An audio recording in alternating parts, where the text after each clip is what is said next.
In the quiet, secluded village of Silver Creek, nestled between ancient, slumbering mountains, the grandest spectacle was the night sky. For a young woman named Ilara, it was more than a spectacle.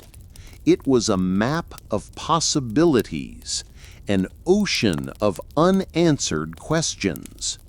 While others in her village saw the stars as mere silver specks, Ilara saw swirling nebulae, dying suns, and the promise of undiscovered worlds.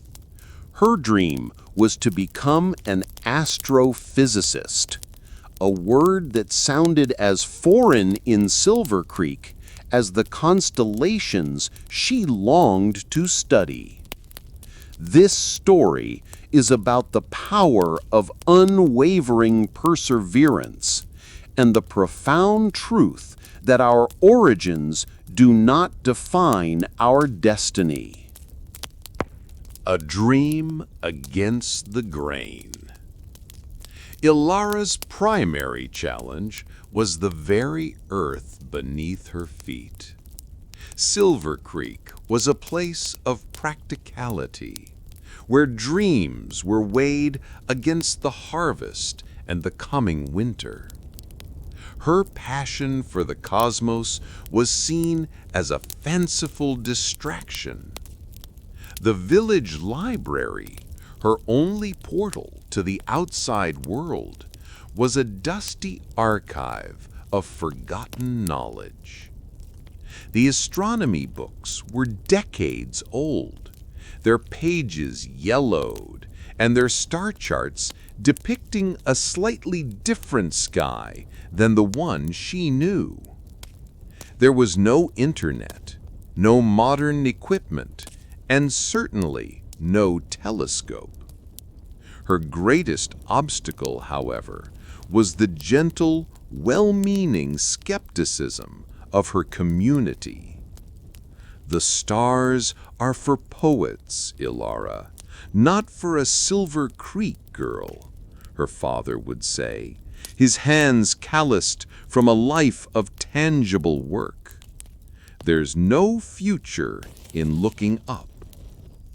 Her fascination was a curiosity, an oddity that set her apart. She spent her nights on Whispering Ridge, the highest point overlooking the village, with only a pair of old binoculars and a notebook, feeling the immense gulf between where she was and where she wanted to be. Forging a new path.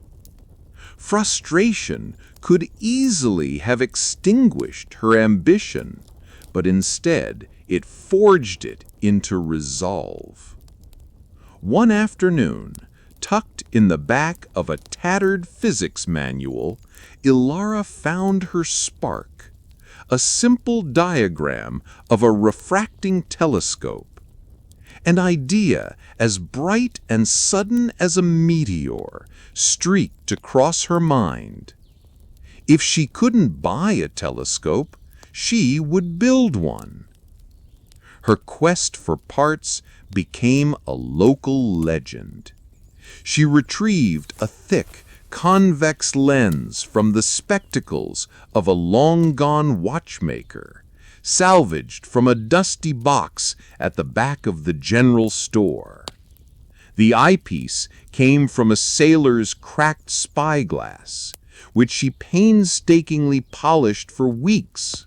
For the body, she convinced the grocer to give her a sturdy, long cardboard tube used for shipping fabrics. As she pieced together her crude instrument, a mosaic of forgotten objects, the villagers watched with a mixture of pity and amusement. Ilara's folly, they called it. During this time, she made another, quieter discovery. On the inside cover of an old celestial atlas, she found the name and address of its author, a retired professor named Dr. Eris Thorne. With trembling hands, she penned her first letter, filling the pages with questions about stellar parallax and her observations of Jupiter's moons, which she could barely discern as 4 tiny pinpricks of light. She sent it off with the weekly mail carrier, not daring to hope for a reply. Weeks of silence followed. Her telescope was wobbly, the image blurry, but it was hers.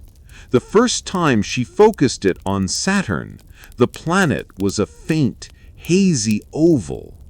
Yet she saw it, the unmistakable silhouette of the rings. Tears streamed down her face, not of frustration, but of pure, unadulterated joy. She was one step closer. Then one day, a letter arrived. It was from Dr. Thorne. He was moved by her ingenuity and passion. Thus began a correspondence that became her lifeline, a mentorship conducted through ink and paper across hundreds of miles. He sent her modern star charts, guided her calculations, and most importantly, he believed in her. The night the sky fell. As autumn approached, Dr. Thorne's letters grew more excited. The Perseid meteor shower was due, and this year it was projected to be one of the most spectacular displays in a generation. Using his charts and her own meticulous observations, Ilara calculated that the peak viewing time for Silver Creek would be 17 minutes later than the regional radio broadcast predicted. Full of newfound confidence, she did something she had never done before. She posted a sign in the village square. "Come to Whispering Ridge tonight. The sky will put on a show you'll never forget. The real show starts at 2:14 a.m. A few curious children and their parents showed up, but most of the village remained skeptical. As the appointed hour of the radio broadcast came and went with only a few faint streaks of light, the small crowd began to grumble. "Just as I thought," muttered a farmer, pulling his coat tighter. "Ilara's folly." Ilara's heart pounded. She held her ground, her gaze fixed on the heavens. "Wait," she urged, her voice steady. "Just a little longer." At precisely 2:14 a.m., the sky ignited. A single brilliant fireball tore through the darkness, leaving a shimmering trail of emerald and gold. It was followed by another, and then another, until the entire celestial sphere was alight with a silent, breathtaking explosion of light. The crowd gasped, their faces, once etched with doubt, now reflecting the cosmic fire. They were not just watching a meteor shower, they were watching the universe through Ilara's eyes. As the celestial rain began to subside, an old man approached her. It was her father. He didn't speak, but simply placed a hand on her shoulder, his eyes still turned towards the sky, filled with a new and profound understanding. A universe of possibility. That night changed everything. Ilara's folly became Ilara's telescope, and children would flock to her, asking her to point out Andromeda or Orion's belt. Her father began helping her build a small, sturdy observatory on the ridge. The village council even started a fund for new science books for the library. A few months later, a thick envelope arrived. It was a letter of acceptance and a full scholarship to a prestigious university with a renowned astrophysics program, personally recommended by Dr. Eris Thorne. On her last night in Silver Creek, Ilara stood on Whispering Ridge, looking down at the warm, twinkling lights of her home. She realized then that her journey had never been about escaping her small village to reach for the stars. It was about bringing the vast, wondrous universe down to the people she loved. Her humble origins had not been a cage, but a crucible. It was here, in a place that seemed to have nothing, that she had been forced to find everything within herself.